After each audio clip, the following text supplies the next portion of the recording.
कोलकाता के खिलाफ बेंगलुरु की जीत से पॉइंट्स टेबल में आई बड़ी खुशखबरी। बेंगलुरु को बड़ा फायदा। कोलकाता नाइट राइडर को शुरुआत में ही लगा बड़ा झटका। देखिए इस मैच को किसको कितना फायदा। तो जी हां, आईपीएल 2025 की शुरुआत हो चुकी है और पहला मुकाबला defending champion Kolkata knight rider अपने घरेलू सरजमी पर यानी कोलकाता के ईडन गार्डन मैदान पर रॉयल चैलेंजर्स बेंगलुरु के खिलाफ खेल रही थी। तो ये मुकाबला नहीं, ये महामुकाबला था। और जैसा कि आप जानते हैं, किसी भी टीम के द्वारा पहला मैच जीतना बहुत जरूरी होता है, क्योंकि वहां से ट्यून सेट होती है उस टीम की और कहीं ना कहीं पहला मुकाबला हार जाने से उन टीम्स का कॉन्फिडेंस भी गिर जाता है। लेकिन रॉयल चैलेंजर्स बेंगलुरु ने जिस तरह से 90% हारा हुआ मुकाबला जीत लिया, पहले 10 ओवर में गेंद के साथ बहुत दूर चले गए थे, लेकिन उसके बाद जिस तरह से वापसी करी गेंद के साथ और पल्ले के साथ, पॉइंट्स टेबल में उनके लिए शुरुआत में ही ऐसी बड़ी खुशखबरी आ गई है जिसे देखकर आरसीबी फैंस हैरान रहने वाले हैं। तो वही कोलकाता नाइट राइडर को शुरुआत में ही बड़ा झटका लग चुका है और इस मुकाबले से बाकी टीमों को क्या फायदा क्या नुकसान हुआ है, वेल आइए आपको बताते हैं शुरुआत से ही सारे समीकरण। किस टीम को कितने मुकाबले जीतने होंगे, किसी टीम के कितने मुकाबले होंगे और कौन से ग्रुप बने हुए हैं, क्योंकि 2 ग्रुप है इस आईपीएल 2025 में। तो सब कुछ जानेंगे इस खास रिपोर्ट में। आगे बढ़ने से पहले वीडियो को लाइक जरूर कीजिएगा और कमेंट सेक्शन में अपनी फेवरेट टीम जिसे आईपीएल 2025 में आप कर रहे हैं फेवरेट यानी सपोर्ट, तो कमेंट सेक्शन में अपनी टीम का नाम जरूर लिखिएगा। वेल आइए आपको बताते हैं इस मुकाबले के बाद क्या होंगे पॉइंट्स टेबल के हालात। सबसे पहले मैं आपको बता दूं कि आईपीएल 2025 में टोटल 10 टीमें पार्टिसिपेट कर रही है और ग्रुप 2 बनाए गए हैं। 2 ग्रुप के लिहाज से टीमों को 5-5 के हिसाब से बांटा गया है, जिसमें एक टीम अपने ग्रुप के बाकी 4 टीमों से 2 मुकाबले खेलेगी और बाकी ग्रुप के केवल एक टीम को छोड़ दे जिसके खिलाफ वो 2 खेलेगी और बाकी टीमों के खिलाफ 1-1 मुकाबला खेलेगी। ये जो ग्रुप के कनेक्शन बनाए गए हैं वो बड़े इंटरेस्टिंग इस बार आईपीएल 2025 में है। ग्रुप ए में जैसा कि आप देख सकते हैं, चेन्नई सुपर किंग्स है, कोलकाता नाइट राइडर है, राजस्थान रॉयल है, रॉयल चैलेंजर्स बेंगलुरु है और पंजाब किंग्स है। और जो आज मुकाबला देखने को मिला वो ग्रुप ए का ही मुकाबला था। तो वहीं ग्रुप बी में मुंबई इंडियंस है, सनराइजर्स हैदराबाद है, गुजरात टाइटंस है, दिल्ली कैपिटल है और लखनऊ सुपर जायंट्स है। वैसे मैं आपको बता दूं कि ग्रुप ए और ग्रुप बी होने से कोई पॉइंट्स टेबल अलग नहीं बन जाएगी। पॉइंट्स टेबल एक ही रहेगी 10 टीमों की और उसमें से टॉप 4 टीमें प्लेऑफ में जगह बनाएगी। और जैसा कि हर आईपीएल सीजन में होता आ रहा है और इस लिहाज से ये आपके लिए बड़ा इजी हो जाएगा। और मैं आपको ये भी बता दूं कि किसी भी टीम को प्लेऑफ में जगह बनाने के लिए जो उनके एक टीम के 14 मुकाबले खेले जाएंगे, यानी चेन्नई सुपर किंग्स के 14 मुकाबले होंगे और ऐसे ही बाकी 9 टीमों के 14 में से जो टीम 8 मुकाबले जीत जाती है 50% +1 यानी 14 के आधे 7 और उससे भी एक ज्यादा यानी 8 मुकाबले जीतेंगे तो आप 100% प्लेऑफ में जगह बना लेंगे। और ऐसे में पॉइंट्स टेबल में आरसीबी के इस मुकाबले के बाद किस मुकाम पर खड़ी है वो तो मैं आपको बताएंगे ही, लेकिन आरसीबी ने एक ऐसा मुकाबला जो लगभग वो हार चुके थे कैसे वापसी कर ली, चलिए इस मुकाबले के ऊपर भी थोड़ी नजर डाल देते हैं। उसके बाद आपको पॉइंट्स टेबल से अवगत कराते हैं। इस मुकाबले में रॉयल चैलेंजर्स बेंगलुरु के कप्तान रजत पाटीदार ने टॉस जीता और पहले गेंदबाजी करने का फैसला किया। अजिंक्य रहाणे ने भी कहा हम भी यही चाहते थे।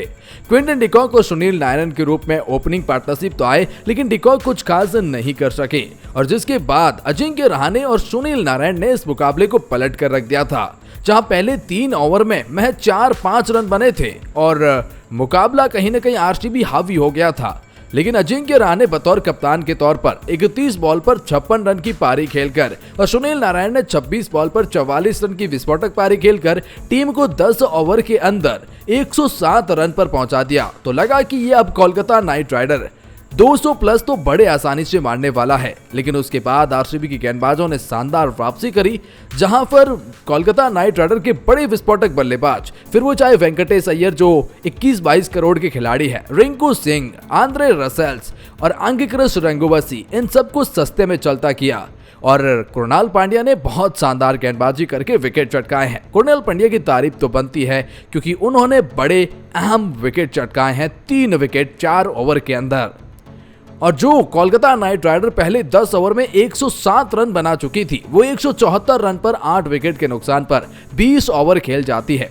खैर 175 का टारगेट रॉयल चैलेंजर्स बेंगलुरु के लिए वैसे तो कोई बड़ा टारगेट नहीं था, लेकिन चूंकि कोलकाता नाइट राइडर के पास जिस तरह का स्पिनर अटैक है वो कहीं ना कहीं अपने आप में एक अलग चुनौती लेकर आता है। लेकिन इस बार फिलिप सॉल्ट और विराट कोहली एक अलग मूड के साथ आए थे और जिस तरह से उन्होंने पावर प्ले को डोमिनेट किया वो वाकई में हैरान करने वाला था। पहले फिलिप सॉल्ट ने शानदार शॉट खेले, फिर विराट कोहली ने खेले। इन दोनों के बीच में 80 रन से भी ज्यादा की पार्टनरशिप महज 7 ओवर में ही हो गई थी। यानी कि इतनी अच्छी शुरुआत मिल जाए तो फिर आप जीत के उस मुकाम पर बैठ जाते हैं। शुरुआत अच्छी मिलने के बाद जीत तय हो जाती है। विराट कोहली और फिलिप सॉल्ट ने शुरुआत बेहद शानदार करी, 95 रन की पार्टनरशिप, लेकिन फिलिप सॉल्ट के रूप में पहला विकेट लगता है 95 रन पर ही और दूसरा विकेट देवदत्त पडिक्कल के रूप में 118 रन पर लगता है। लेकिन यहाँ तक मुकाबला वन साइडेड हो चुका था क्योंकि आरसीबी ने भी महज 9 ओवर के अंदर 100 रन का आंकड़ा छू लिया था और जिसने मैच को एक तरफा कर दिया। रही गई कसर रजत पाटीदार ने पूरी कर दी, जिन्होंने 16 बॉल पर 34 रन की विस्फोटक पारी खेली और मुकाबले को कहीं न कहीं वन साइडेड कर दिया। कप्तान ने पहले फील्ड पर फिर बल्लेबाजी से बहुत ज्यादा प्रभावित किया, लेकिन विराट कोहली वहीं पर डटे रहे और मुकाबले को अपने नाम करते हैं। और ये मुकाबला आरसीबी जो जीतती है और जिस अंदाज में जीतती है, पॉइंट्स टेबल में उनके लिए बड़ी खुशखबरी आई है क्योंकि नेट रन रेट में भी उनका इजाफा हुआ है। तो देखिए इस वक्त आरसीबी पॉइंट्स टेबल में पहले पायदान पर आ चुकी है और कहीं न कहीं उन्होंने एक मुकाबला खेला है, एक मुकाबला जीता है, 2 पॉइंट उनके पास में है और नेट रन रेट जो कि आप देख पा रहे हैं काफी अच्छी हो चुकी है। और वहां पर अब रॉयल चैलेंजर्स बेंगलुरु को 13 मुकाबले अब भी खेलने हैं।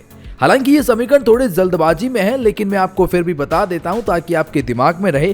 13 मुकाबले खेलने हैं, जैसे मैंने कहा 8 मुकाबले जीतने होते हैं बिना किसी दूसरी टीम के ऊपर डिपेंड हुए। अगर आप प्लेऑफ में जगह बनाना चाहते हैं, 100% ऑफिशियल ठप्पा लगाना चाहते हैं तो 8 मुकाबले आपको जीतने होते हैं। एक मुकाबला जीत लिया तो अब भी आपको 7 मुकाबले जीतने हैं 13 में से, यानी 6 हार अब आपके अलाउ है। अगर 6 मुकाबले भी हार जाते हैं बचे हुए में से तो भी आप प्लेऑफ में जाएंगे।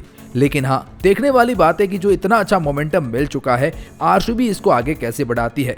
तो वहीं पर कोलकाता नाइट राइडर के लिए यह हार अब थोड़ी सी दुखद लेकर खबर आई है क्योंकि ये पॉइंट्स टेबल में आप जानते हैं जो इनको स्थान मिला है, लेकिन एक मुकाबला खेला, एक हारा है और अब ये पॉइंट्स टेबल में जो है वो इस वक्त यहाँ पर स्टैंड कर रही हैं। अच्छा, पॉइंट्स इनके पास में नहीं है, माइनस में इनकी नेट रन रेट भी चली गई है। इनको भी अभी भी 13 मुकाबले तो खेलने हैं, लेकिन यकीन मानो 13 मुकाबलों में से इनको अब 8 मुकाबले जीतने हैं, तो इन्हें 5 हार अलाउ है अब भी।